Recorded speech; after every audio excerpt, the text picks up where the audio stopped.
پچھلے دنوں ایک ویڈیو بنائی تھی 48 لاز آف پاور کے اوپر کہ کس طرح لوگ آپ کے اوپر حکمرانی کرتے ہیں، لوگ آپ کو دھوکہ دے سکتے ہیں، آپ سے فائدہ اٹھا سکتے ہیں، ظالم دنیا ہے۔ اگر آپ نے اس کے اندر بچ کے رہنا ہے تو آپ کو پتہ ہونا چاہیے کہ لوگ آپ کو کس کس طرح سے دھوکہ دے سکتے ہیں۔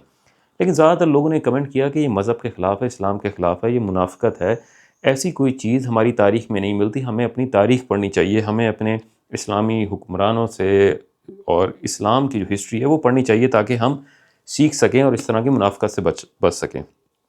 دیکھیں، اس کتاب کا مذہب سے کوئی تعلق نہیں ہے، اس کتاب کا تعلق انسان کی نیچر سے ہے۔ جب بھی اقتدار، خوف، موقع، مفادات آتے ہیں تو انسان کا دماغ ہمیشہ وہ چیز چنتا ہے جو اس کو سروائیول دیتی ہے، اسے بہتری دیتی ہے۔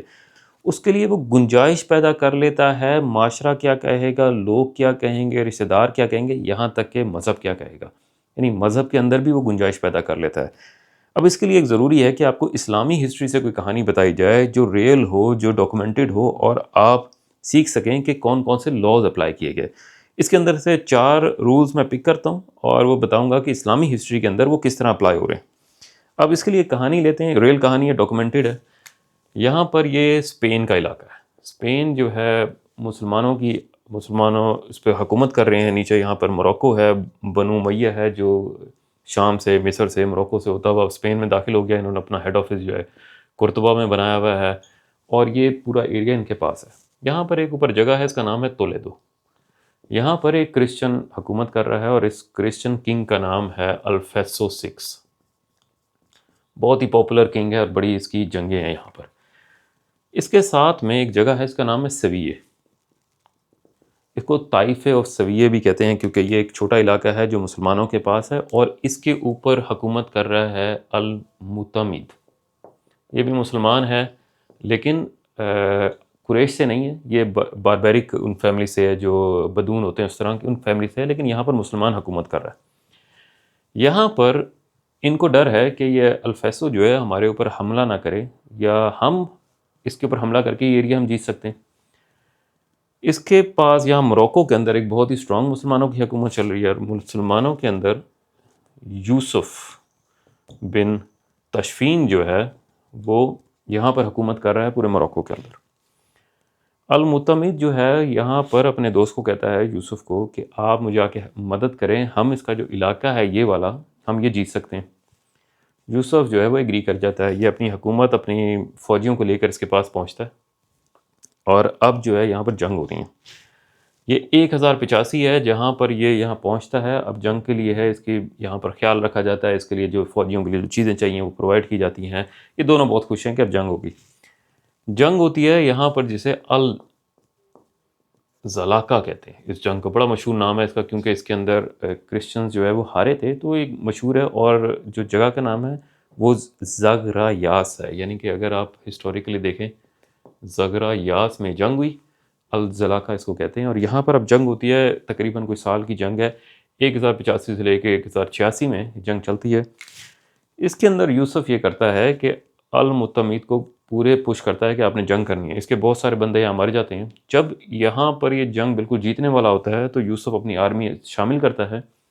اس کے بعد یہ المعتمد کی حکومت کو بھی ختم کر کے خود رول کرنے لگ جاتا ہے۔ پورا کا پورا ایریا سویے سے لے کر جتنا ایریا ہے وہ یوسف ون کر لیتا ہے اور اپنی حکومت بنا لیتا ہے، اور المعتمد کو وہاں سے اس کی حکومت بھی لے لیتا ہے، تمام چیزیں بھی لے لیتا ہے، اور اس کو یہاں سے ملک بدر کرتا ہے۔ اور یہ موروکو کے اندر ایک چھوٹا سا گاؤں ہے جس کے اندر اغامات اس کو کہتے ہیں، اغامات کے اندر یہ آ کے اپنی زندگی گزارتا ہے، اور وہاں پر 85 میں ہو رہا ہے اور 1095 میں یہ مر جاتا ہے۔ کوئی 3 سے 4 سال ہیں جس کے اندر اس کو وہاں پہ ڈیپورٹ کرتے ہیں، اور اس کے بعد یہ مر جاتا ہے۔ اور یہ اگر آپ اندازہ لگائیں تو حضور صلی اللہ علیہ وسلم سے کوئی 400 سال بعد یہ تمام واقعات ہو رہے ہیں، اور یہ ریلیجسلی بڑے اسٹرانگ ہیں۔ ان کے ساتھ جب یہ جنگ پہ جا رہے ہیں، ان کے ساتھ مفتی کرام ہیں، ان کے ساتھ پورا ایک اسلامک اپنا کلچر، اپنے ریلیجس نارمز کو ساتھ لے کر جاتے ہیں۔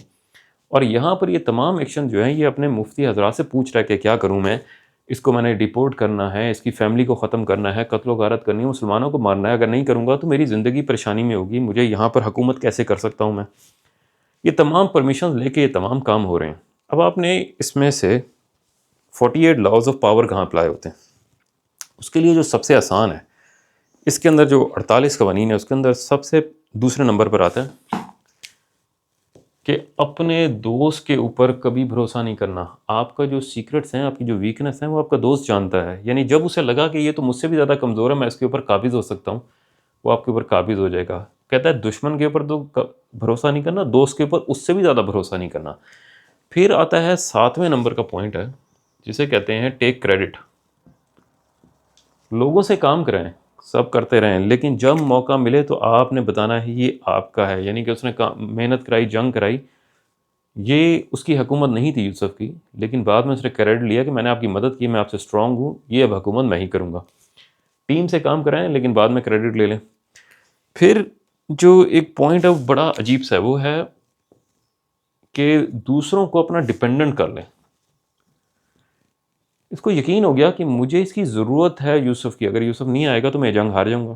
اب اس کو پتہ تھا کہ میں پولیٹیکلی اور اپنے جنگ کے لحاظ سے بھی، اکنامکلی بھی ڈپینڈنٹ ہے یہ میرے اوپر. یہ سب سے اچھا موقع ہے کہ میں اس کی حکومت لے سکتا ہوں. اس لیے اس کو لگا کہ اب یہ میرے اوپر ڈپینڈنٹ ہے، کچھ کر نہیں سکتا، تو میں اس کی حکومت لے سکتا ہوں. آخر میں جو 15 نمبر کا پوائنٹ ہے کہ دوست ہے یا دشمن ہے، اگر آپ کو ہلکا سا بھی ڈاؤٹ ہے تو اس کانفلکٹ کو ہمیشہ کے لیے ختم کر دیں. یعنی اگر آپ اندازہ لگائیں کہ نارمل بندہ ہو جو کہے کہ میرا دوست ہے، اگر حکومت نہیں بھی ہے تو یہاں رہ سکتا ہے، یہ کچھ علاقہ دے دیتا ہوں کہیں پہ حکومت کر لے، لیکن ایسا نہیں ہے. اس نے یہاں سے اس کو اپنی فوج کے بغیر اکیلا اس کو وہاں بھیجا تاکہ کبھی بھی زندگی میں میرے اوپر حملہ نہ کر سکے. یہ وہ تمام 48 لاز آف پاور ہیں جو آپ کو بتا رہے ہیں کہ ان کا مذہب سے کوئی تعلق نہیں ہے، انسانوں سے تعلق ہے. اور انسان کو جب بھی موقع ملے گا وہ اپنے مفادات کو دیکھے گا، موقع کو دیکھے گا، خوف کو دیکھے گا، اور اس کا دماغ ہمیشہ وہ چیز چنے گا جس میں اس کا سروائیول ہے. پھر وہ تمام چیزوں سے گنجائشیں نکال لے گا کہ دوست کیا کہتے ہیں، بہن بھائی کیا کہتے ہیں، مفتی حضرات کس طرح ان کو منانا ہے، مذہب کے اندر گنجائش کس طرح لے کر آنی ہے. تو یہ کتاب آپ کو منافقت سکھاتی نہیں ہے، بتاتی ہے کہ دنیا کے قانون ہیں اسی طرح چل رہے ہیں، اس کے اندر آپ نے سروائیو کس طرح کرنا ہے.